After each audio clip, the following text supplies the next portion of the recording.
soir, c'est très spécial parce qu'on a quelqu'un, je pense, à qui ceux qui défendent le français doivent beaucoup. Parce que si, bon, quand, par exemple, on se rappelait ça en 2006, quand on a lancé le mouvement Montréal français, on n'entendait jamais parler de la question linguistique, c'était un tabou. Quand il y avait un article en 2 semaines, on était tout content. Et graduellement, je pense que c'est une préoccupation. Puis les gens ont peut-être mieux vu qu'est-ce que c'est la loi 101, pourquoi elle a été faite. C'est pas du tout une question d'exclusion, c'est le contraire, c'est une question d'inclure tous les citoyens. C'est pour ça que ça prend une langue commune, c'est pour ça qu'il y a une langue commune dans la plupart des États. Et si on en a reparlé plus récemment, je pense qu'on le doit beaucoup à Pierre Curzi, qui, depuis qu'il est au Parti québécois, qui était responsable du dossier de la langue, il y a beaucoup eu de sorties dans les médias, de rencontres dans les syndicats, et pour la question de la loi 101 au Cégep, qui, pour nous, au Mouvement Québec français, tout ça est une mesure centrale. C'est pas la seule, bien sûr, mais l'éducation, c'est ce qu'il y a de plus important, je pense, pour transmettre une langue, transmettre une culture. Donc, et le nouveau projet de loi, je ne le devancerai pas, mais sur l'éducation, il est très fort. Il y a la question des universités qui n'est pas tout à fait abordée, mais à partir des cégeps, je pense que ça aurait déjà un impact important. Alors, sans plus tarder, je vais l'inviter à présenter son nouveau projet de loi. Alors, le député de Bordouar, Pierre Curzi.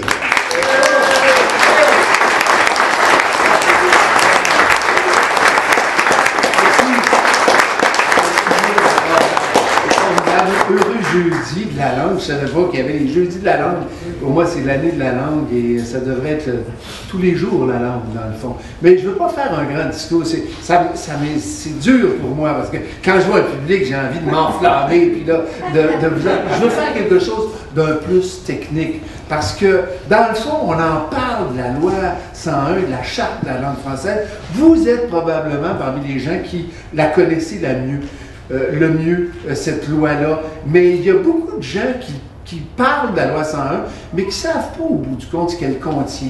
Et ce qu'elle contient actuellement, et évidemment, ce que j'ai déposé, qui cherche à l'améliorer. Alors, ça risque d'être un petit peu technique, mais si je suis ennuyeux, dites-le moi, parce que je ne voudrais pas être ennuyeux. Non, mais on ne peut pas se permettre d'être ennuyé quand on parle de la langue. Alors, donc, il faut que ça soit vivant. Il y a quelque chose d'important, il y a un petit historique à faire. Mario vient de l'esquisser. Il faut que je précise d'où vient ça. D'abord, il y a un intérêt personnel, professionnel pour la langue claire. Il y a une passion pour la langue, c'est par métier, mais aussi par, je dirais par naissance. Hein. Je suis un fils d'immigrants. Curzi, les gens ne savent pas que ça se prononce Curzi dans le fond. C'est un nom d'origine italienne. Et à force de travailler sur la langue, je me suis rendu compte que ma première identité, mon identité québécoise, elle m'a vraiment été donnée par la langue. C'est par la langue, moi, que j'ai acquis un pays. Parce que j'étais fils d'immigrants et je me sens totalement québécois et totalement intégré à cette réalité-là. Et je me suis rendu compte, en travaillant sur la langue, que ce qui m'a donné cet ancrage-là, mon premier territoire, mon premier espace, ça a été l'espace de la langue des mots. C'est par les mots que j'ai découvert la géographie du pays. C'est par les mots que j'ai découvert qu'il y avait d'autres gens qui parlaient différemment. À l'île aux coudres, le cinéma, les mots m'ont fait découvrir qu'il y avait des gens qui parlaient une autre, qui prononçaient une langue française d'une autre façon à l'île aux coudres, puis en Gaspésie, et puis aussi en Beauce, et puis en Mauricie. C'est par les mots que j'ai découvert aussi l'immensité du territoire. C'est par les mots que j'ai appris la culture. C'est par la chanson que j'ai découvert ce que c'était que notre âme collective. Alors moi, je crois, et les mots ont été le matériau essentiel de toute ma vie professionnelle. Alors pour moi, c'est un rapport à la langue, c'est un rapport d'une totale intimité. J'ai l'absolue conviction que les mots définissent ce qu'on est. Nous sommes les mots que nous portons. On est un récit. On est un récit. On est d'ailleurs collectivement un récit. Les mots ont cette force-là. Les mots ont la force que l'on prêtait à Dieu quand on étudiait le petit catéchisme. Et Dieu sait que je suis assez loin du petit catéchisme, mais il n'empêche que j'ai retenu ça, que Dieu a créé le monde, et moi je pense que le vrai Dieu d'une collectivité, c'est la langue. La langue crée le pays, la langue crée le monde, la langue crée l'histoire, et la langue crée l'avenir. L'État. Voilà. Et l'État. Bon, je ne voulais pas faire de discours, mais j'ai déjà commencé. C'est pas ça le problème. Donc, ça commence au moment où Mme Marois arrive, prend les rênes du Parti québécois, puis elle me confie la responsabilité du dossier de la langue. J'en suis ravi. Et elle me dit, il faut revoir la loi 101. À l'évidence, la loi 101, la charte de la langue française, avait besoin d'être revue parce qu'elle a été attaquée dans à peu près tous ses articles par la Cour suprême. Elle a subi tous les outrages qu'on peut faire subir à une loi, au point où quand vous ouvrez l'actuelle charte de la langue française, quand vous ouvrez la loi, c'est quasi illisible. Il y a plein d'articles qui ont été abrogés. Il y a plein d'articles où on dit ça a été modifié, puis ça fait référence à un autre article qui n'est pas dans la loi, c'est illisible. Donc, le premier travail à faire, c'était celui de nettoyer la charte, enlever tout ce qui était abrogé, renuméroter, clarifier un petit peu. Et ça, ce travail-là, je dois dire que c'est Daniel Turp, avec ses acolytes, qui l'a fait. Et ça s'est fait très rapidement. Ça a été une question de semaines et le travail était fait. Ensuite, il y a eu une première consultation avec Yves Martin, Jean-Claude Corbeil, ceux qui ont été à l'origine de la première charte de la langue française. Des gens extraordinairement compétents, affables, intelligents, qui m'ont dit, ben regarde, il faut revoir telle partie, il faudrait revoir la partie sur la langue de l'administration, il faudrait aussi toucher à la langue de travail. Ça a été un premier débroussaillage. Mais après qu'on ait eu fait ce débroussaillage-là, je me suis rendu compte que c'était insuffisant.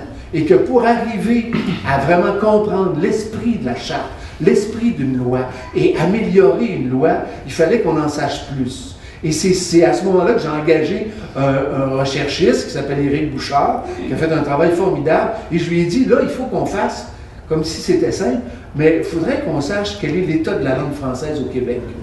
C'était assez prétentieux, mais pourtant, on l'a fait. On l'a fait grâce à la collaboration d'un ensemble de personnes qui sont des démolinguistes, des sociolinguistes, et ça a donné un rapport, je crois, important, qui s'appelle « Le Grand Montréal sans anglicisme ». Parce qu'en étudiant l'état de la langue française au Québec, on s'est rendu compte d'un phénomène évident pour ceux qui vivent à Montréal, évident tous les jours, quotidiennement, mais qui n'avait jamais été porté dans l'espace public. Ce qui aurait dû être le travail du Conseil supérieur de la langue française, puis de l'Office québécois de la langue française. Mais il ne faisait pas, ou il faisait partiellement, ou il faisait d'une façon tellement discrète, parce qu'il subissait évidemment une pression politique, et on sait que le pouvoir politique actuel, le Parti libéral, ne veut surtout pas qu'on parle de la langue, et surtout pas de l'état de la langue française au Québec. Encore récemment, on vient de voir qu'il y a des études qui devaient être publiées, puis tout d'un coup, ça va être retardé, et moi, je peux vous garantir que les études de l'OQLF qui n'ont pas été publiées la semaine dernière le seront probablement un vendredi après-midi du mois de juillet, quand tout le monde va être en vacances. Parce qu'on veut qu'il y ait une chape de plomb qui règne sur l'état de la langue. Donc, premier rapport, le Grand Montréal sans anglicisme. Extrêmement fouillé, extrêmement rigoureux et qui nous éclaire. Parce que là, on comprend ce qui se passe dans la grande région de Montréal, puis on commence à comprendre pourquoi. Puis c'est pas un rapport accusateur, c'est un rapport analytique, descriptif, basé sur les chiffres.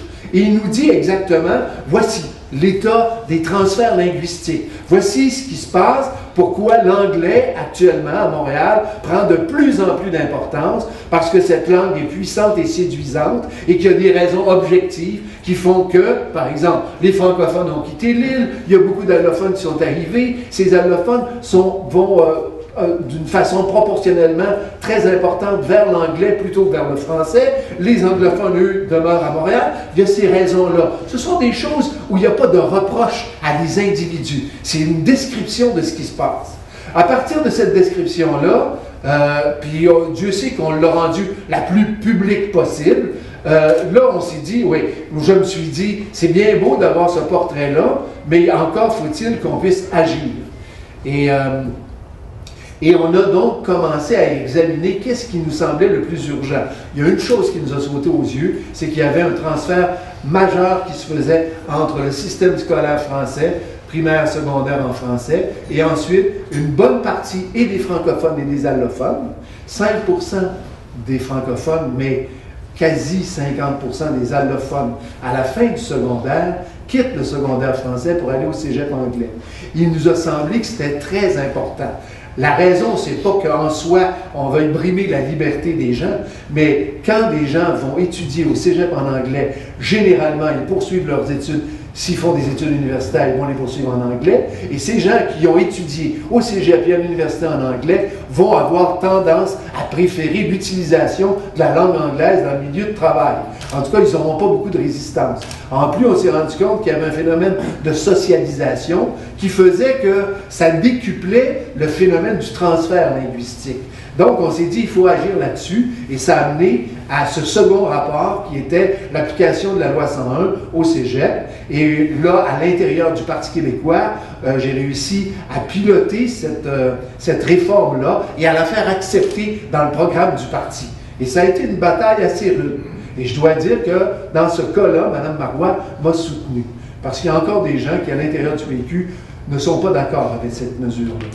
Donc, on était rendu maintenant à avoir proposé une première solution au niveau de l'enseignement, mais de tout évident. Et effectivement, chemin faisant, la question de la langue française a émergé, alors qu'elle était comme vraiment plus qu'assoupie, endormie, alors que c'est un sujet dont on parlait peu, parce qu'on a produit ces rapports-là, qu'ils étaient rigoureux et qu'on a réussi à les rendre un peu publics. Tout à coup, il a commencé à avoir un éveil. Puis là, on voit que l'éveil, là, il est de plus en plus clair, parce que là, on découvre que, bon, la Banque nationale, la Caisse de dépôt, l'instructeur des Canadiens, les cours d'anglais en 6e année, les écoles passerelles, la bataille des écoles passerelles, de partout, tout le monde se rend compte, mais voyons, que se passe-t-il?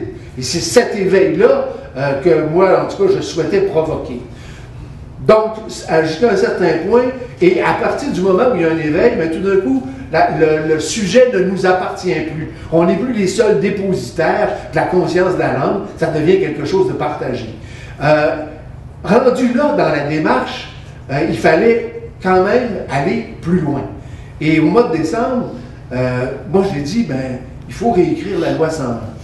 Là aussi, il y avait quelque chose de profondément prétentieux parce que je ne sais pas si vous avez passé beaucoup de temps dans une loi, mais même moi, comme législateur, là, j'ai été mis en contact avec différentes lois à l'intérieur du Parlement, mais c'est quelque chose, une loi. C'est une œuvre en soi, une loi.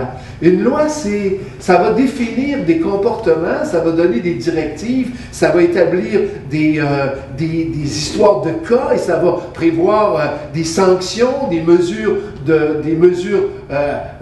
qui ne sont pas de sanctions, mais de soutien. Une loi, c'est complexe. Ça a une logique. Et je me suis rendu compte, à force de travailler dans la Charte de la langue française, que Camille Lorrain avait créé une des lois qui m'a semblé les plus intelligentes qu'on puisse imaginer. Et qu'en ce sens-là, écrire une loi comme la Charte de la langue française, telle que Camille Lorrain l'a fait, c'était quasiment, c'est de l'ordre de l'œuvre d'art. Parce qu'il y a une intelligence là-dedans, il y a une générosité, il y a une compréhension des phénomènes qui fait que on ne peut qu'être admiratif. Et les grandes lois sont des objets d'admiration pour moi maintenant. Donc, il y avait beaucoup de prétention dans l'idée de vouloir réécrire la Charte de la langue française. Et je vous le dis, c'est en toute modestie que personnellement, je me suis mis à l'ouvrage avec Éric, avec d'autres, sur cette réécriture de la Charte de la langue française. Bon, réécriture, on aurait... Pourquoi dire une réécriture? Parce que finalement, on y a apporté des changements qui sont suffisamment importants, suffisamment majeurs pour qu'on puisse parler de réécriture. Puis je vais y venir assez rapidement. Mais essentiellement, toute la structure de la loi, tout son esprit, toute son intelligence on a pris ce qui existait déjà. On n'a pas transformé cette charte-là. On a juste essayé de l'adapter au changement de la réalité, puis de la rendre plus forte, puis lui donner les moyens d'être mise en place. Tout ça, c'est pas du tout le sujet dont je voulais vous entretenir, parce que, mais c'est quand même un préambule qui vous indique pourquoi on est arrivé à cette écriture. La loi, elle est composée de différents titres. C'est l'équivalent de différentes parties, finalement. Ça s'appelle des titres dans ce cas-là. Le titre le plus important, c'est le premier. Le titre le plus important, c'est le statut de la langue française. Ce titre-là comprend, que je ne me trompe pas, 13, 14 chapitres. C'est dans ces chapitres-là qu'on parle de la langue de l'administration, la langue de la loi et de la justice, la langue du travail, la langue de l'enseignement, la langue de l'entreprise, la langue du commerce et des affaires. Vous voyez, c'est là-dedans là, qui est le cœur. Ensuite, il y a d'autres chapitres. Le chapitre 2, c'est l'office d'officialisation, l'organisme d'officialisation, le comité d'officialisation de la langue française et le comité de toponymie. C'est la partie qu'on n'a pas du tout touchée. Le troisième titre, c'est l'Office québécois de la langue française, et ça, on a radicalement joué dans cette partie-là. Voilà. Alors, vous voyez, la structure est relativement simple. La charte avec différents titres, avec un titre qui est vraiment le cœur de la charte, qui est le statut de la langue française. Alors, évidemment, avant ce chapitre-là, avant ce titre-là, il y a le préambule, et il y a aussi les droits fondamentaux. Et il y a... et c'est par ça que je vais commencer. D'abord, donc, dans ce titre, le statut de la langue française, il y a le chapitre 1. Et le chapitre 1, c'est le chapitre qui nous guide. C'est le français est la langue officielle du Québec. Ça, c'est ce qui était dans la charte. Ce qu'on a ajouté, et je pense que c'est important, c'est non seulement c'est la langue officielle du Québec, mais c'est la langue commune du Québec. On a rajouté cette partie-là. Et à mon sens, elle correspond à notre volonté collective actuelle. Donc, la langue officielle du Québec, le français est la langue officielle du Québec et la langue commune de tous les Québécois. C'est le seul article qu'il y a dans le chapitre 1, la langue officielle. C'est ça le chapitre 1. C'est une déclaration. Le chapitre 2, ce sont les droits linguistiques fondamentaux. Ils étaient au nombre de 7. On en a ajouté. Est-ce que ça allume une lumière? Je vous le dis pareil parce que c'est vraiment les droits fondamentaux. Toute personne a le droit de s'exprimer en français en tout temps, en toutes circonstances.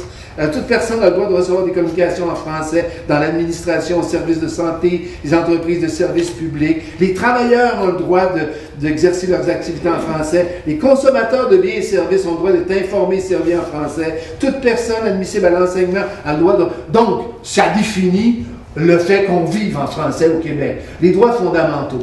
Ce qu'on a ajouté, c'est un 7e droit qui dit « Toute personne a droit à l'apprentissage de la langue française ». Et c'est pas banal comme droit. Parce que ce qu'on dit là, on dit toute personne, d'où qu'elle vienne, quelle que soit sa provenance, quel que soit son état, quel que soit son âge, bref, toute personne a le droit à l'apprentissage. Et reconnaître un droit, ça veut dire pour un État s'obliger à répondre à ce droit. Ça crée pour l'État un devoir. Un devoir pour un État, ça veut dire des ressources financières, des ressources humaines, une organisation, ça veut dire une obligation.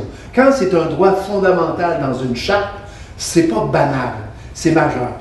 Ce qu'on a ajouté aussi, c'est une reconnaissance des droits historiques de la communauté, et là, il faut faire attention aux mots, de la communauté de langue maternelle anglaise. On l'a fait parce que c'était reconnu dans l'ancienne charte, mais ce n'était pas un droit fondamental. Ce qu'on vient de définir comme un droit fondamental, ce sont les droits historiques de la communauté de langue maternelle anglaise. Et on va y revenir plus loin.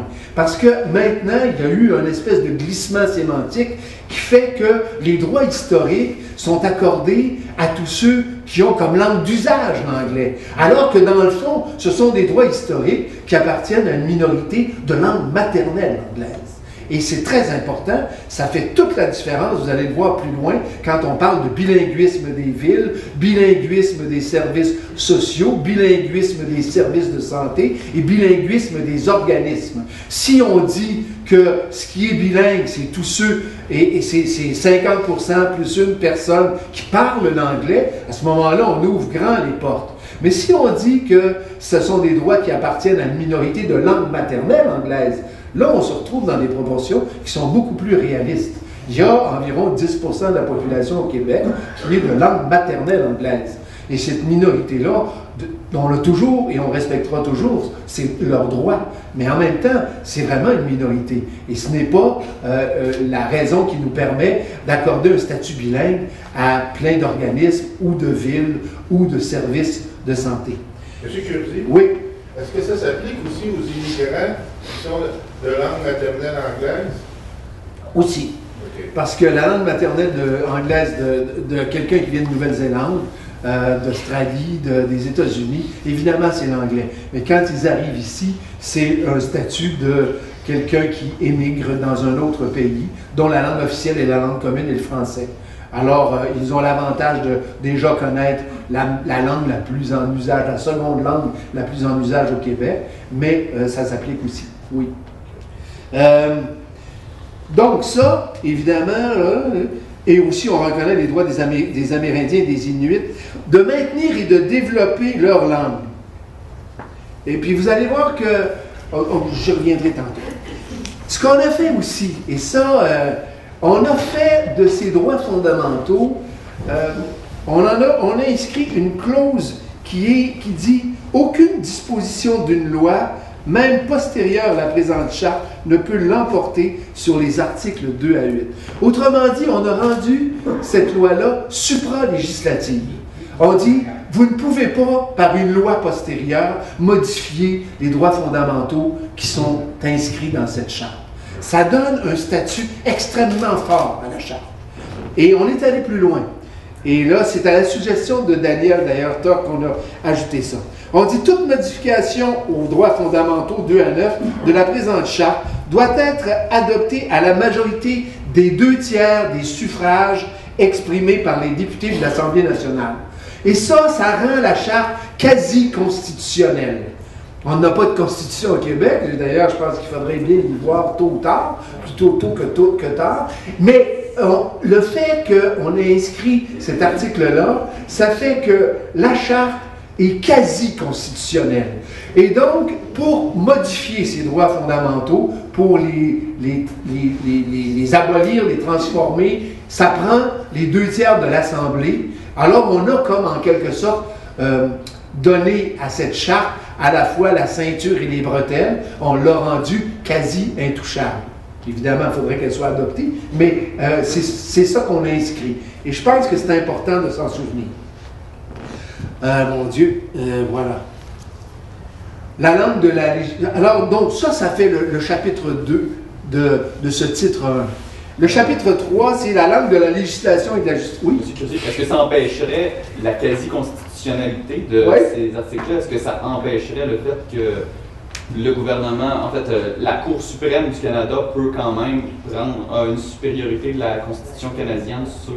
ça n'empêche pas la Cour suprême d'intervenir sur certains articles. C'est pour ça que la clause dérogatoire, on l'a intégrée. On l'a intégrée dans le cas des écoles passerelles. Okay. On l'a tout de suite inscrit.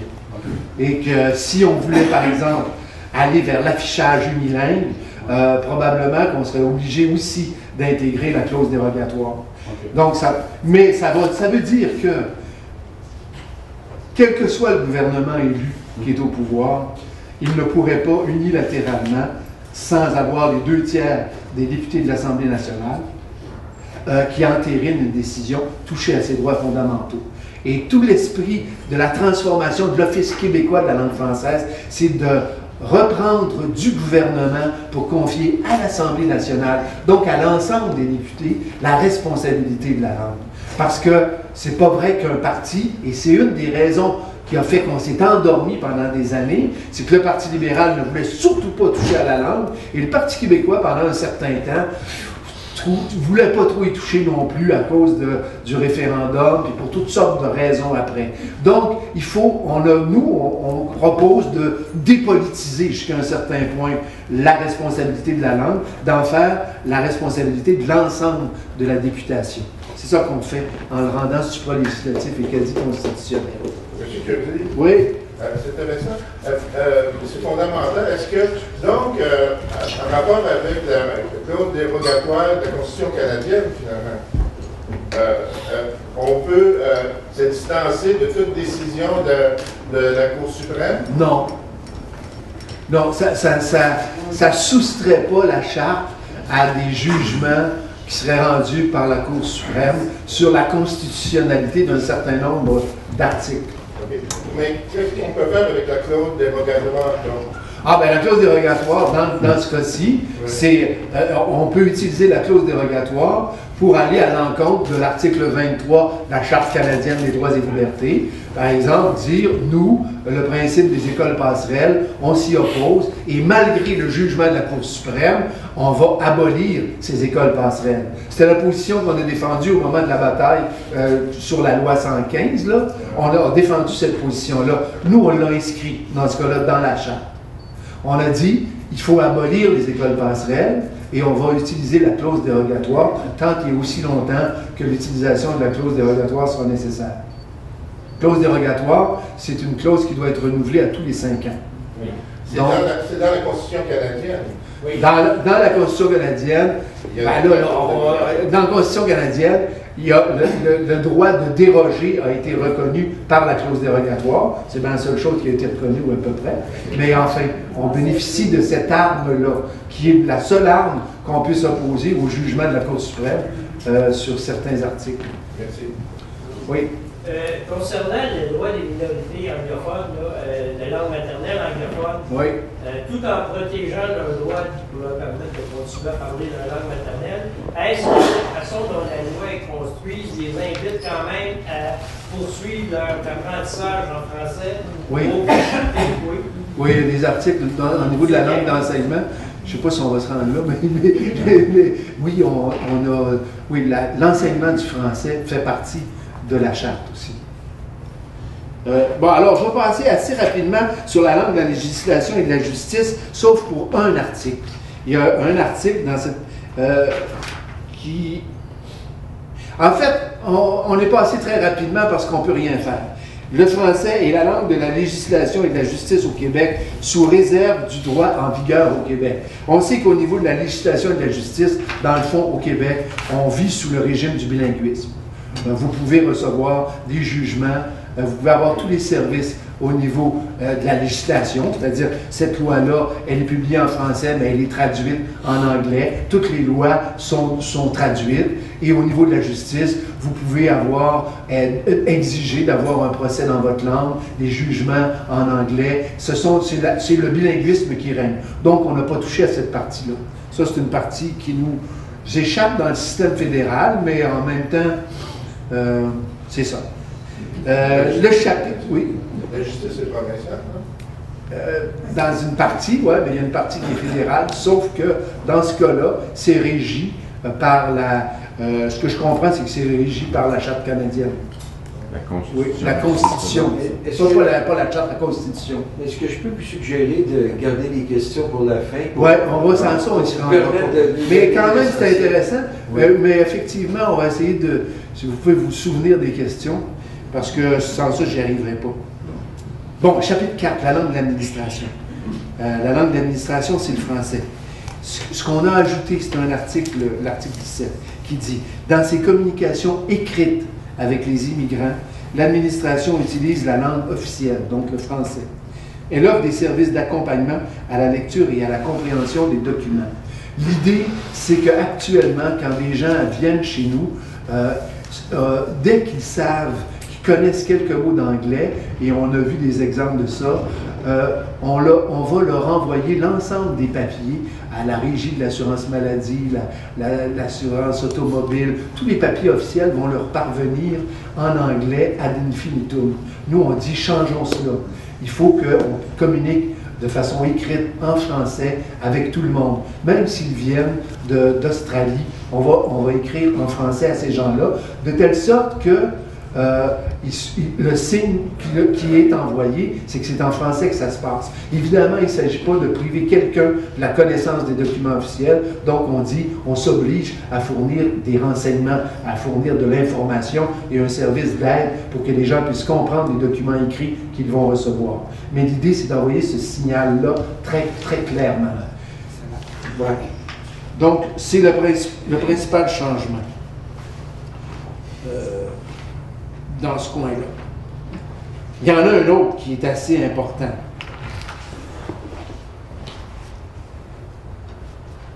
Et c'est celui qui définit ce que sont des organismes reconnus au sens de la loi. En fait, la langue de l'administration, c'est le français partout. Hein? Normalement, c'est ça, la législation. Sauf que, étant donné qu'il y a une minorité de langue anglaise, on a reconnu qu'il y avait des organismes qui pouvaient avoir un statut bilingue. Il y a donc des municipalités bilingues, il y a des services sociaux et des services de santé bilingues, et il y a certains organismes bilingues. Les organismes bilingues qui dépendent des villes, c'est par exemple l'office d'habitation de telle ville peut être bilingue. Les municipalités bilingues, mais il y en a plusieurs au Québec. Et des services de santé, des services sociaux. Bien, à Montréal, il y a énormément je pense qu'il y a 7 hôpitaux qui ont un statut bilingue.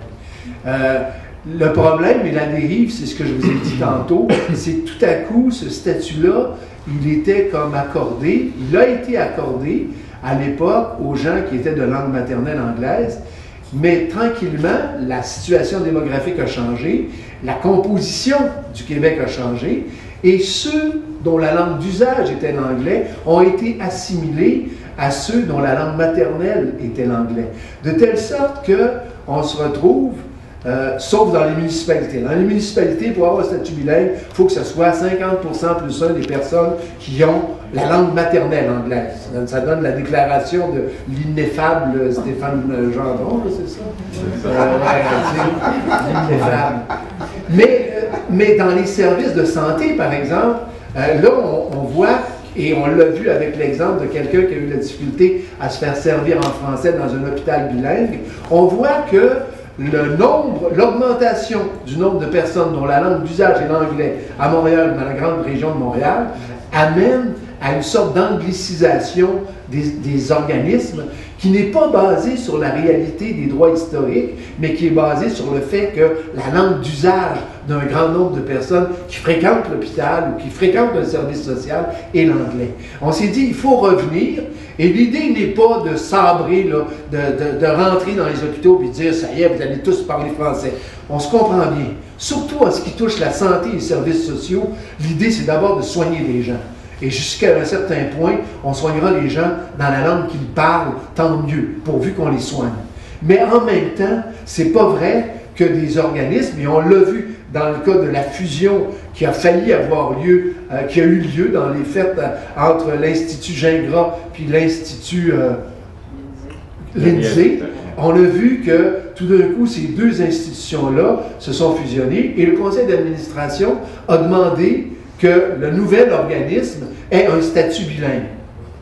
Et là, l'Office québécois était désarmé, parce que l'Office québécois de la langue française n'avait aucun critère objectif pour dire oui ou non.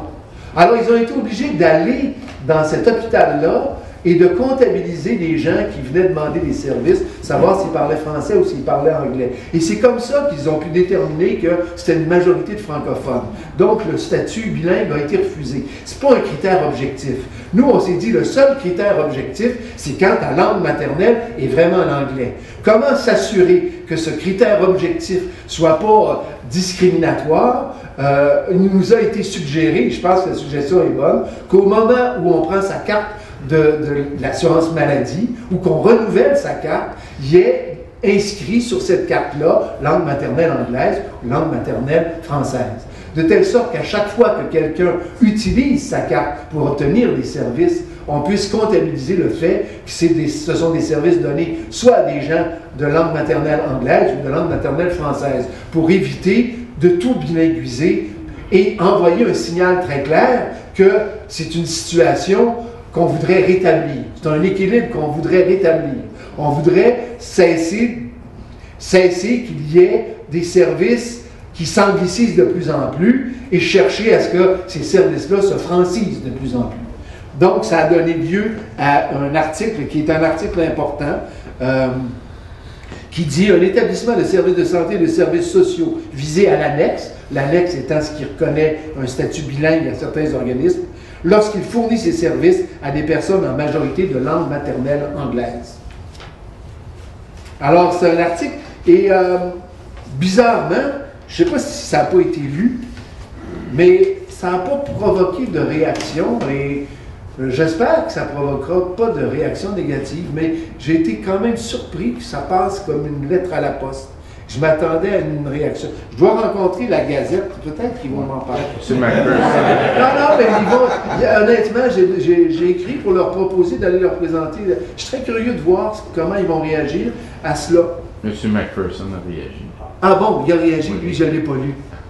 Okay. Il a dit, selon moi, des faussetés, mais que le projet de loi impliquait qu'on ne traduise plus aux nouveaux immigrants dans les hôpitaux. Il n'y a plus de traduction. Ah, ce qui est complètement faux. C'est ça.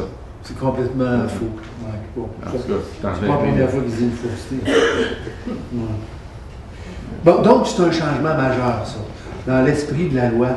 Et, mais je pense que c'est un changement, c'est pas un changement, c'est une clarification de ce qui existait déjà dans la première charte. Mais on l'a précisé. Puis on a donné un moyen d'appliquer un critère objectif. Je saute par-dessus d'autres articles, parce que dans ce cas-là, ce sont des articles qui précisent. Il y a beaucoup d'articles dans une loi qui sont de l'ordre de l'application ou de l'ordre de la précision des mécanismes qui sont moins intéressants. Chapitre 5, la langue des organismes parapublics. Partout, on dit, quand il y a des organismes bilingues et des ordres professionnels bilingues, ce qu'on a précisé, c'est qu'on dit que les services en français doivent être expressément offerts. Autrement dit, si vous allez prenons un hôpital bilingue, ce qu'on dit, c'est que, évidemment, tout le monde est tenu de vous offrir des services en français, mais il faut que ce soit clairement exprimé. Il faut aussi, s'il y a des dépliants, que les dépliants soient visibles, que le fait que vous puissiez avoir accès à des services dans votre langue, ce soit clair. Il y a beaucoup de gens, et de plus en plus de gens, qui s'imaginent que parce qu'un organisme a un statut bilingue, et c'est pas certain s'ils ont le droit d'avoir des services en français. Et ça, c'est aberrant. Et s'ils pensent ça, c'est parce qu'il arrive, me dit-on, assez fréquemment que dans certains lieux dits bilingues, il y a une telle domination de la langue anglaise que les gens qui parlent l'anglais vont utiliser l'anglais pour obtenir des services, alors que c'est un droit tout à fait légitime et normal d'avoir des services dans sa langue française ici au Québec. Donc, partout, on a dit expressément offert. Oui, bon. Il y a aussi plusieurs endroits, si vous voyez la charte, on a dégagé le gouvernement d'un certain nombre de responsabilités ou de règlements, de pouvoirs réglementaires. Et on les a redonnés à l'Office québécois. Encore là, dans le même esprit de départisaner, de rendre non partisan l'application de la langue et d'en faire la responsabilité de tous les partis et de l'ensemble des députés. Donc, on s'est dit, il faut soustraire l'exécution d'une charte de la langue française du pouvoir politique et la redonner à un pouvoir administratif qui doit rendre des comptes à l'ensemble de la population par l'intermédiaire de l'ensemble de la députation. C'est ça l'esprit de cette nouvelle charte.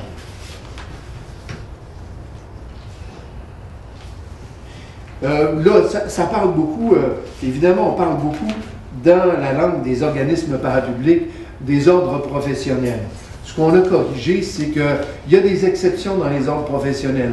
Par exemple, un professionnel peut exercer en langue anglaise pourvu qu'il travaille uniquement dans une langue et qu'il ne soit pas en lien avec, avec le public. C'est des exceptions comme celle-là. Mais cette exception-là, elle était comme éternelle. Quelqu'un pouvait renouveler cette exception-là pendant des années, des années, des années. Autrement dit, quelqu'un qui vient ici travailler et qui est un Australien qui vient travailler, qui est un spécialiste dans tel domaine, qu'il puisse travailler dans sa langue pendant un certain temps, ça a du bon sens.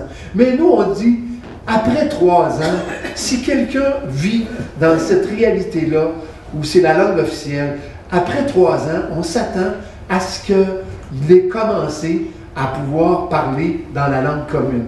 Comme on pourrait s'attendre que des joueurs de hockey qui passent 10 ans dans une équipe commencent à pouvoir parler un peu la langue commune. Ils le font à Barcelone, ils apprennent le catalan au club du Barça, ils le font un peu partout, tout le monde apprend l'anglais assez aisément, mais pour le français, on dirait que c'est quelque chose d'aberrant. Alors, il y a plusieurs endroits dans la charte où on a limité le temps. Dans ce cas-là, on a dit, après 3 ans, il n'y a plus de renouvellement. Ou bien donc, vous apprenez la langue, et on a des critères simples là, pour savoir si vous la parlez suffisamment. On ne vous demande pas de devenir des orateurs fabuleux, on vous demande juste de connaître la langue commune, de pouvoir l'utiliser, puis de pouvoir vivre dans cette langue-là. Fait qu'on a limité la période de temps. Ça, c'est une chose qui est dans cette partie-là. Ah, le chapitre 6, c'est un des chapitres les plus importants, c'est la langue de travail. Là, dans la langue de travail, il y a 2 gros changements qu'on a apportés. Le premier, c'est que quand quelqu'un cherche un emploi, dans la charte actuelle, si on exige de lui qu'il connaisse l'anglais, c'est la personne qui cherche l'emploi qui doit faire la démonstration que l'employeur a tort d'exiger de lui la connaissance de l'anglais. Ce qui est aberrant. Mettez-vous dans la situation de quelqu'un qui cherche un emploi, puis là, il faut que son futur patron, il prouve qu'il a tort de lui demander de connaître l'anglais. Ça n'a pas de bon sens. Et c'est très développé au niveau des recours, de la médiation. Nous, on a dit, il faut inverser cela. Il faut donc que ce soit l'employeur qui fasse la preuve que la connaissance de la langue anglaise est nécessaire pour le poste qu'il affiche. Puis on suggère un moyen très simple, c'est que pour chaque offre d'emploi, il y ait un courriel d'envoyer à l'Office québécois et que ce courriel-là justifie que la connaissance de l'anglais est nécessaire. Et si vous appliquez cela d'une façon radicale, vous allez voir que le nombre de postes où la connaissance de l'anglais est essentielle, ça va diminuer de beaucoup. Ça a changé. On sait cependant qu'il y a peu de compagnies maintenant qui ne font pas affaire avec le reste du monde, avec le reste du Canada, avec les États-Unis. Donc, on le sait que la connaissance de l'anglais est nécessaire pour plusieurs postes. Mais ce n'est pas vrai que dans le milieu du travail, tout le monde doit connaître l'anglais pour travailler au Québec. C'est insensé et c'est pourtant dans cette réalité-là qu'on est de plus en plus, ce qui donne l'aberration qu'on a vue où on va choisir des immigrants qui connaissent le français, ils viennent chez nous et à un moment donné, on leur enseigne l'anglais parce qu'on veut favoriser leur employabilité. C'est absurde. Là, on est rendu dans quelque chose de kafkaïen. C'est Kafka, ça. Donc, ça, c'est un changement majeur. L'autre changement majeur au niveau de la langue de travail, c'est tout ce que la loi ne touchait pas, c'est-à-dire les entreprises de moins de 50 employés. On s'est concentré sur les entreprises qui ont entre 25 et 50 employés. Mais en même temps, la façon dont c'est écrit, il y a de la souplesse là-dedans. Ce qu'on se dit, c'est qu'il faut y aller par palier. Une politique doit appliquer une loi d'une façon graduelle. Donc, on se dit que là où il y a le plus d'employés, c'est là qu'il faut faire les plus gros efforts de francisation. Ça touche plus de gens. Mais en même temps, il est possible pour l'Office, tel que nous l'avons écrit, que ce soit par secteur que ça se passe. Admettons que l'Office dit, on va développer un programme dans tout le système de l'hôtellerie. On va franciser ce secteur-là, là où ce n'est pas. Ça se peut qu'il y ait des petites entreprises qui ont une cuisine où il y a 7 personnes qui travaillent. L'Office pourrait appliquer des programmes de quelques employés jusqu'à 50. Elle pourrait aussi le faire selon d'autres critères. On dit, par exemple, dans la région de Montréal, on va essayer de franciser un certain nombre d'entreprises. Donc, on a laissé beaucoup de souplesse. L'idée, cependant, est la suivante. Lorsqu'il y a entre 25 et 50 employés et que ça fonctionne dans une autre langue que le français, on dit qu'il faut qu'il y ait un comité de 2 personnes. Et c'est toujours des comités paritaires. Ça veut dire quelqu'un qui représente les employés, quelqu'un qui représente les patrons, et que ce soit le comité de francisation soit composé d'au moins 2 personnes. On a dit entre 50 et 100 employés, il faut qu'il y ait un comité de francisation de 4 personnes. Au-delà de 100 employés, on dit qu'il faut qu'il y ait un comité de francisation de 6 personnes. Ça, donc, on a précisé. Et quand une entreprise a énormément d'employés dans différents lieux, on dit, bien, la même loi s'applique. Si Bombardier a 6 usines, puis qu'il y en a une de 40 employés, c'est un comité de francisation de 2, ben, et la même chose, si c'est plus de 100, c'est 4. Donc, vous voyez le schéma. Et l'idée de ça est de permettre qu'il y ait une structure qui reçoive les programmes pour franciser. Parce que l'idée, c'est aussi de dire soutenons les lieux où il n'y a pas eu francisation. Mais il y a aussi d'autres articles dans la loi qui disent cependant, ça fait 35 ans. Ça fait 35 ans que la charte existe. Alors, la francisation, là, ça devrait avoir été fait dans la majorité des entreprises. Si ce ne l'est pas, là, on établit un critère qu'il reste 5 ans pour obtenir un certificat de conformité. Et on a changé le terme. On a dit, on ne donnera plus des certificats de francisation. Ça fait 35 ans que la charte est là, vous auriez dû vous franciser. Mais on va maintenant donner des certificats de conformité. Êtes-vous conforme à la charte ou pas? Et si vous ne l'êtes pas, parce que vous êtes une nouvelle entreprise, vous avez 5 ans pour être conforme. Et si vous ne l'êtes pas depuis 35 ans, ben là, il vous reste 5 ans et c'est terminal. Et si vous ne l'êtes pas, vous n'aurez plus aucune prime, aucune subvention, aucun contrat gouvernemental, d'une part. Deuxièmement, vous allez être susceptible, en n'étant pas conforme, d'être mis sous amende. Et des amendes assez importantes dans ce cas-là. Donc, il faut donner à cette charte-là un petit peu de dents. Parce que ça suffit d'être complaisant. Il faut aussi que les gens se conforment. Et ça, je pense que dans la langue de travail, c'est beaucoup de travail. Pour l'Office, c'est beaucoup de démarches, mais c'est central.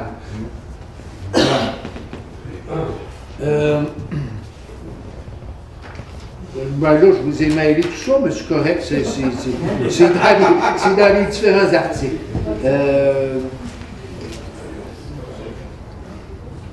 Bon, il y a des mécanismes pour arriver à ça. On peut, c'est pas nécessaire. Ah, évidemment.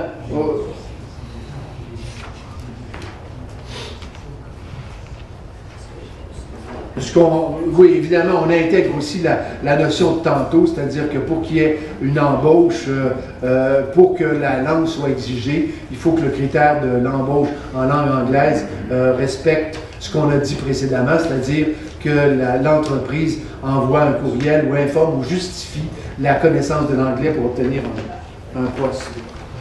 Bon. C'est ça. Et donc, on a mis des infractions.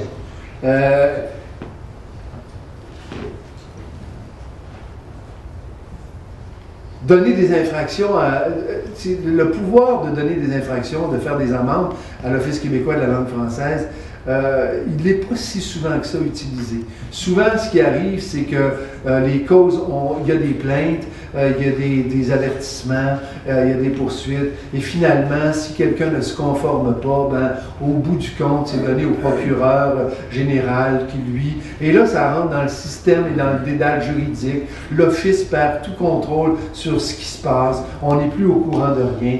Nous, on a dit, il faut redonner à l'Office québécois, puis aux gens, l'espèce de côté, ce qu'on a appelé la police de la langue. Ben, c'est pas tellement la police, mais c'est plutôt le concept de l'aubergine de la langue, c'est-à-dire, comme en France, les dames qui donnent des contraventions, comme ici. on se gare et on ne paye pas, ben on a une contravention, ça nous coûte 42 $.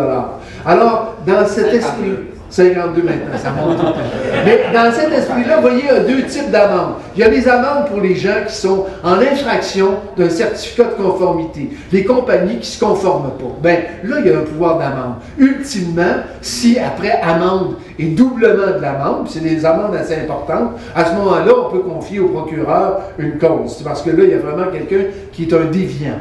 Mais pour ce qui est et je vais y arriver tantôt, je ne l'ai pas encore vu. Pour ce qui est de l'affichage, on propose au contraire une diminution des amendes.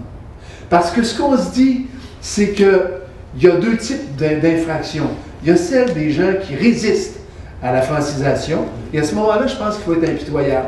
Puis il y a aussi tout le glissement auquel on a assisté et qui est très présent dans la langue d'affichage, où tout d'un coup, il y a un laisser-aller.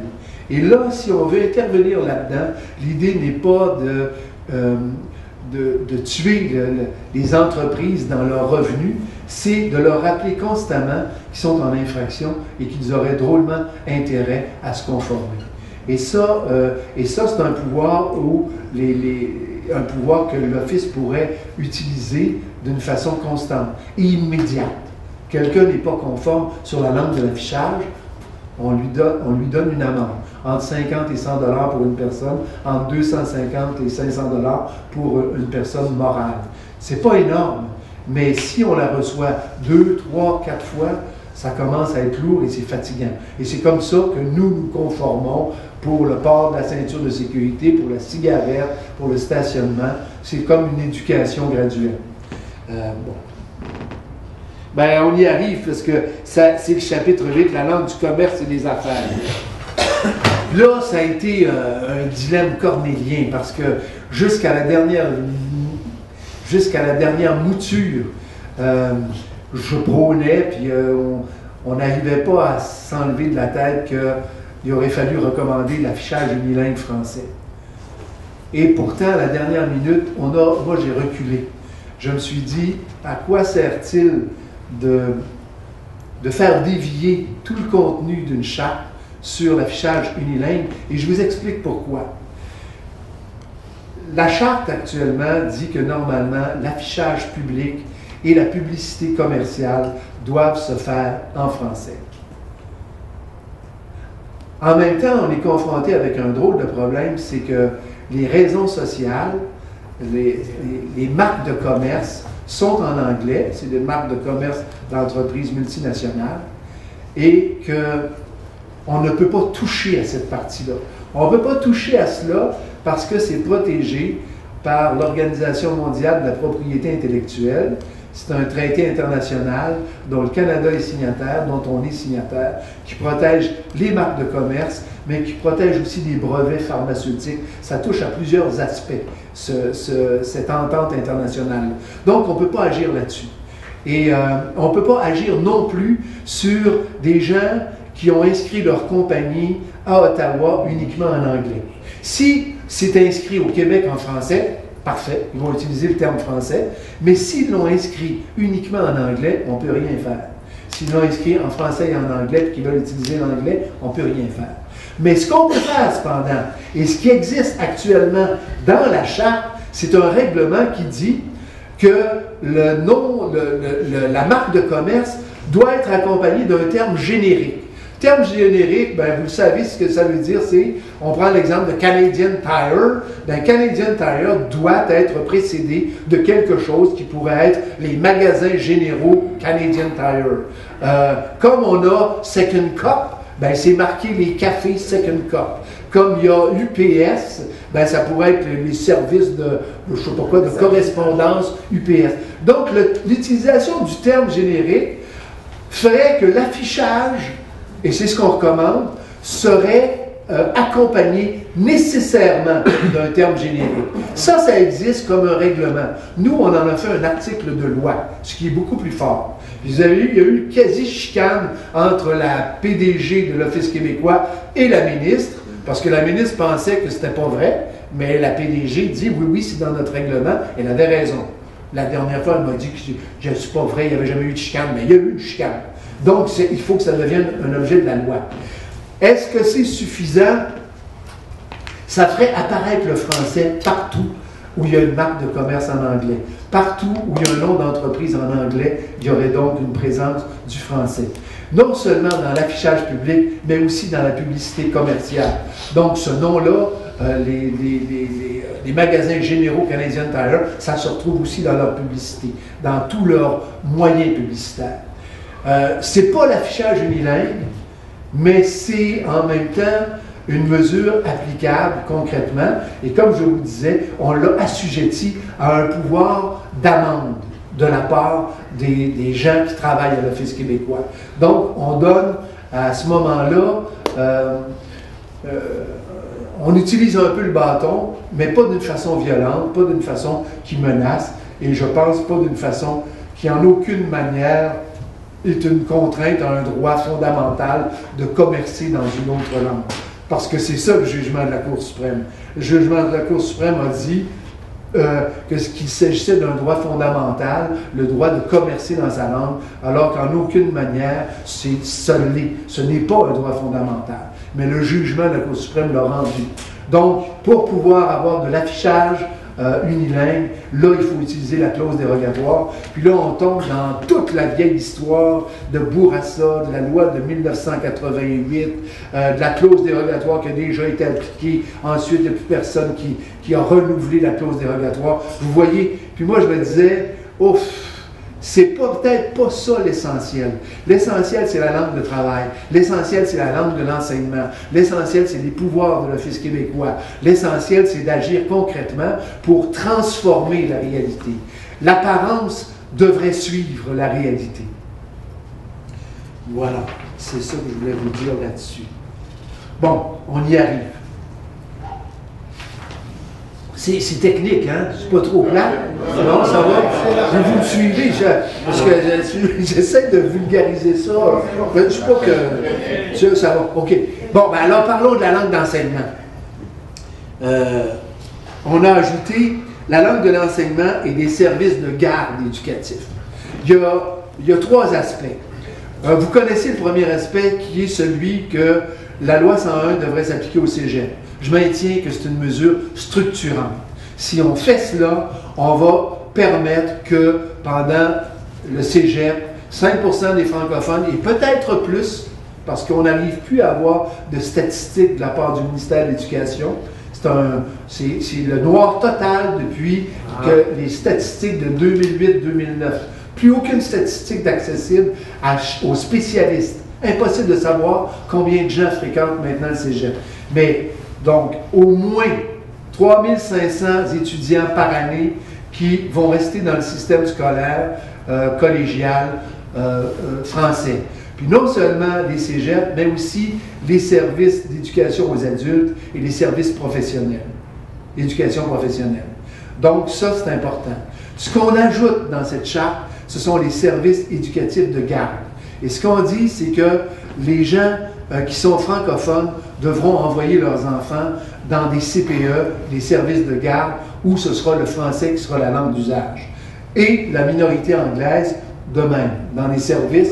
Et la raison est simple, la raison, elle est même capitale, c'est que les gens qui viennent d'un peu partout, dont la langue maternelle est autre que le français et l'anglais, souvent leurs enfants vont aller dans des services de garde, et si le français n'est pas la langue utilisée, ils vont arriver dans le système scolaire où ils devront aller avec un retard, avec souvent ne connaissant pas du tout la langue. Et là, on envoie un signal épouvantable à tout ce monde-là, et surtout aux plus jeunes enfants, en leur disant c'est pas si nécessaire que ça, et c'est pas grave si vous ne connaissez pas la langue qui vous permet de réussir, la langue qui vous permet d'étudier, la langue qui vous permet de vous installer dans ce pays. C'est le contraire d'un signal d'accueil. Je pense que ça, c'est extrêmement important. Puis c'est important, puis ça veut dire aussi que ça développe les CPE. Parce qu'on sait très bien que ce qui est difficile à franciser, c'est des services de garde privés, là où c'est le besoin crée l'organe en quelque sorte. Donc ça, il y a un gros travail à faire là-dedans.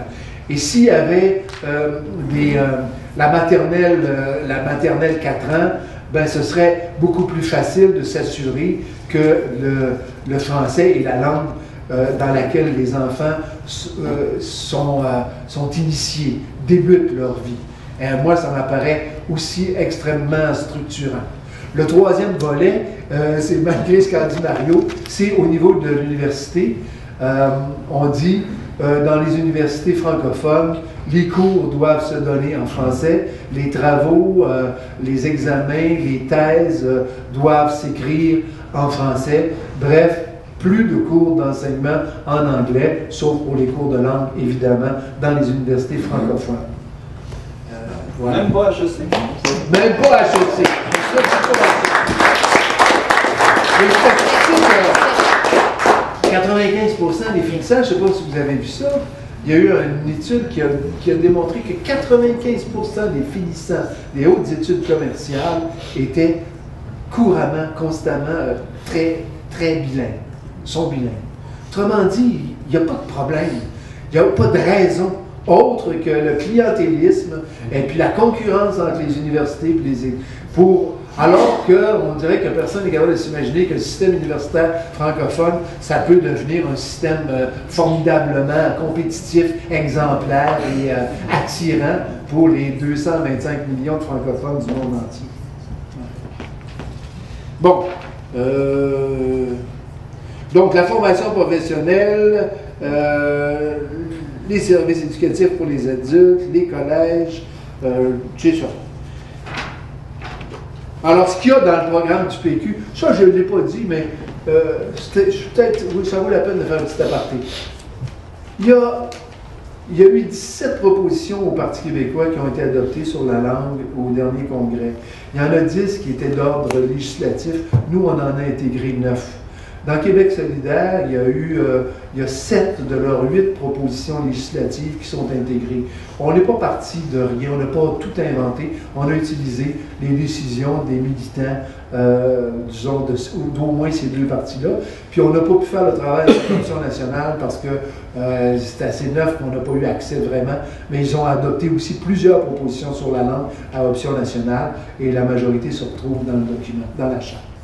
Monsieur Curzi? Oui. Vous êtes retourné, puis... Non, je suis indépendant. Je suis toujours indépendant. Ah bon. On se demande. Comment est-ce qu'on se sent? Indépendant, on est heureux. C'est un bonheur que je nous souhaite. Bon, on a aussi, puis ça, c'est vrai que ça pourrait peut-être...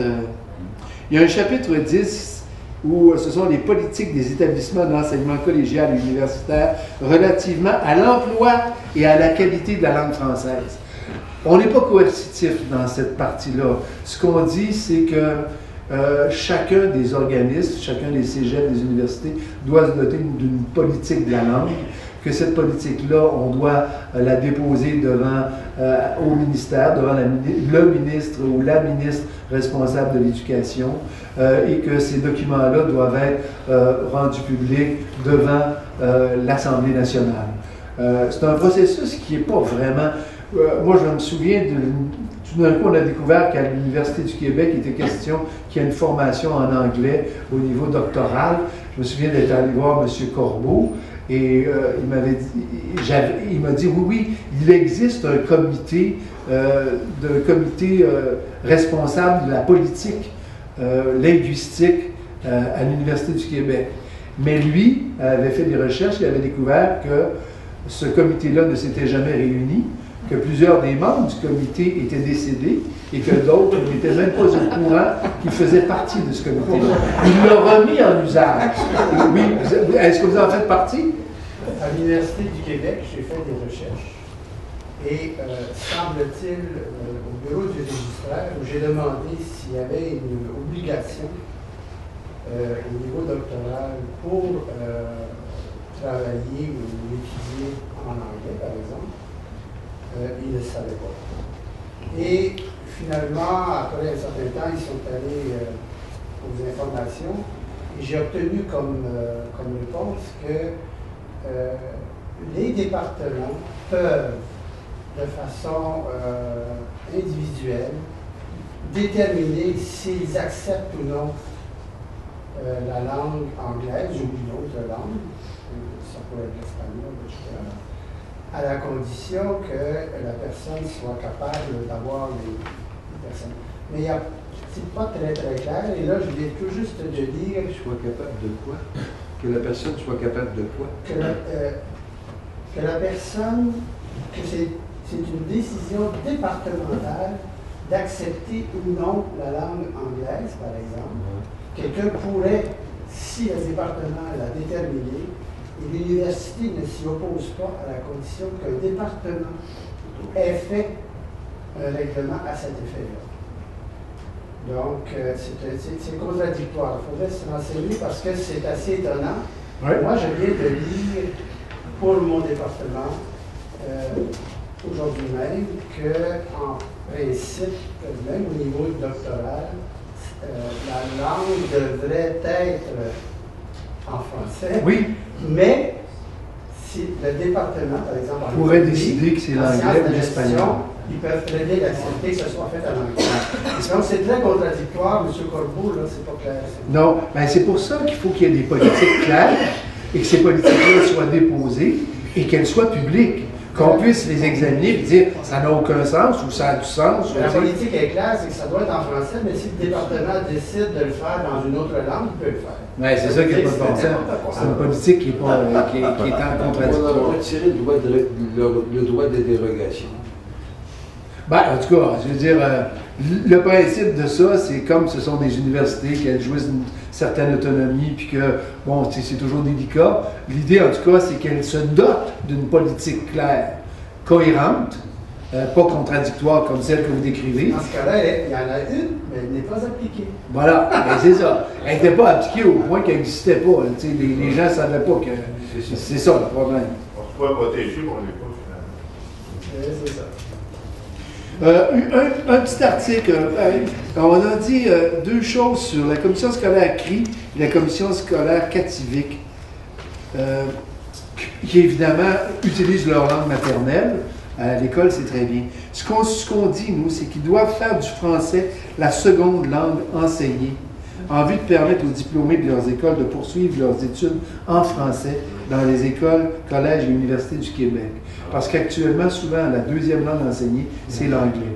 Qu'ils l'enseignent, ils peuvent, mais ce qu'on nous dit, c'est que ça devrait être le français, la deuxième langue. De telle sorte que c'est le même esprit que les services de garde en français, que les enfants aient comme déjà acquis que c'est en français qu'ils vont étudier, qu'ils vont travailler puis qu'ils vont vivre. Bon, écoutez, ça fait quasiment le tour. Il y a des dispositions diverses. La seule chose qu'on n'a pas vue, puis c'est important, c'est que, voilà, deux choses assez. On suggère l'abolition du Conseil supérieur de la langue française. Carrément. Parce qu'on s'est rendu compte qu'à travers tout le travail qu'on a fait, en prenant les pouvoirs de réglementer, de donner des amendes, le pouvoir surtout de faire des études, l'Office québécois de la langue française a ce qui s'appelle un comité de suivi. Ce comité de suivi-là peut commander des études, soit à l'interne, une direction qui est à l'Office québécois, qui est une direction de la recherche, ou soit à l'extérieur. Un chercheur ne fait pas partie de la direction de recherche de l'Office québécois, mais il est à l'extérieur. Ce comité de suivi-là a ce pouvoir-là. Ce comité de suivi-là, il était dédoublé en quelque sorte par le Conseil supérieur de la langue française, qui avait aussi la possibilité de commander des études et de donner des avis. Chemin faisant, en prenant le pouvoir réglementaire, le pouvoir de conseiller la ministre, le pouvoir de donner des avis au ministre, on s'est rendu compte qu'on avait rapatrié l'ensemble de ces fonctions-là à l'Office québécois de la langue française. On s'est trouvé en quelque sorte à vider de sa substance le Conseil supérieur de la langue française. L'autre problème qu'il y a avec le Conseil supérieur de la langue française, c'est que ça a toujours été un lieu de nomination politique. Et là, on est toujours aux prises, et actuellement, en tout cas, je ne veux pas faire de personnalité, mais disons qu'il y a eu des nominations là, où on se demande vraiment qu'est-ce que ces personnes-là font au comité, au Conseil supérieur de la langue française, alors qu'elles ont toujours combattu la langue française dans d'autres de leurs fonctions. La directrice de l'ancienne Alliance Québec, là, le Québec comme groupe. La directrice de l'ancienne Alliance Québec est sur le Conseil supérieur. Qu'est-ce qu'elle fait là? Est-ce qu'on peut s'attendre à vraiment ce que l'avis du Conseil supérieur soit En tout cas, donc l'idée c'est d'éliminer cela. Et donc on recommande son abolition. Je vous ai parlé du pouvoir de donner des amendes, du pouvoir de faire des règlements qui reviennent à l'Office, du pouvoir de l'Office de déterminer les périodes de temps où des exceptions s'appliquent. Et le dernier élément majeur, c'est qu'actuellement, l'Office québécois, c'est une nomination politique, la PDG. Ce qu'on dit, nous, c'est que la PDG ou le PDG de l'Office québécois et les membres du conseil d'administration, sur suggestion du bureau du premier ministre, parce que ça, c'est une des fonctions du bureau du premier ministre. Vous vous souvenez des petits post-it, là? Une de ces... mais qui est donc suggestion de personnes pour occuper ces postes-là, mais que ce soit voté aux 2/3 des membres de l'Assemblée. Ce qui implique que c'est ça, qu'il y a une opposition que je veux faire. Ben, ma foi, à moins d'avoir oublié quelque chose, sûrement.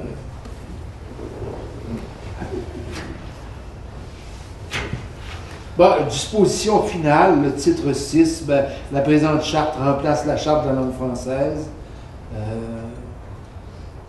La présente charte lie l'État. La présente charte entre en vigueur on ne sait pas quand. Voilà, ben, c'est ça le travail qu'on a fait là-dessus.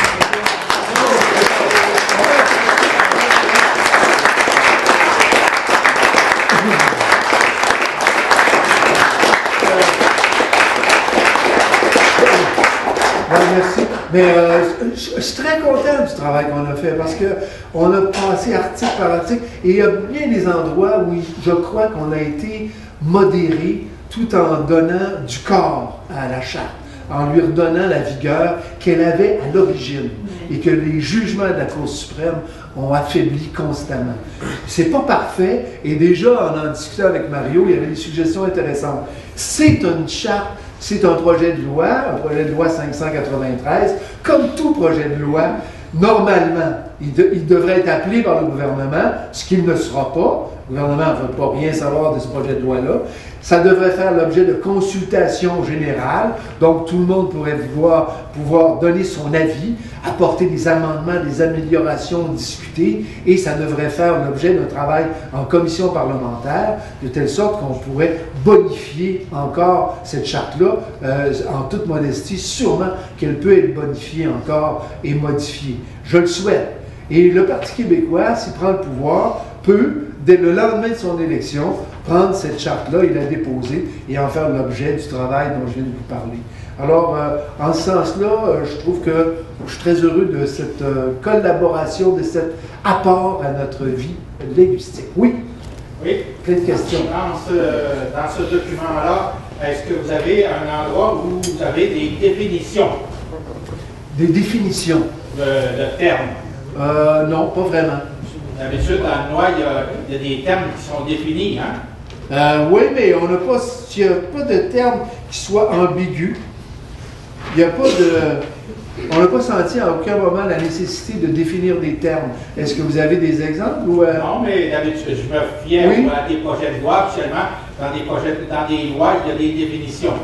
Oui, mais là, il n'y a pas d'ambiguïté sur les termes. Non? Il y a le livre blanc. Est-ce que vous avez... Le livre blanc qui explique.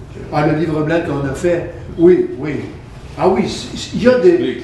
En même temps que le dépôt du projet de loi comme tel, qui a été travaillé, je vous le dis, avec les légistes de l'Assemblée nationale, qui ont été vraiment extrêmement efficaces et compétents. On a publié en même temps un petit livre, un genre de livre blanc qui fait... un retour sur le Grand Montréal sans anglicisme et qui explique ce que je viens de vous expliquer, les principaux articles. Et c'est accessible, je pense, sur le site pierrecurzi.org. Vous allez trouver là-dedans l'essentiel de ce que je vous ai dit avec les justifications et le raisonnement qui y a mené. C'est assez passionnant à lire pour qui s'intéresse à cela. Est-ce que vous pouvez aussi me dire comment elle va être prouvée la langue maternelle? Ah ben oui, ben oui. Non, mais je veux dire, il y a une possibilité là que quelqu'un, par exemple, va à l'assurance maladie chercher, renouveler sa carte. Est-ce qu'on est en droit d'exiger un document qui prouve sa langue maternelle? Non. Est-ce qu'il y aurait un mécanisme réglementaire qui pourrait nous donner une certaine assurance? Peut-être ça.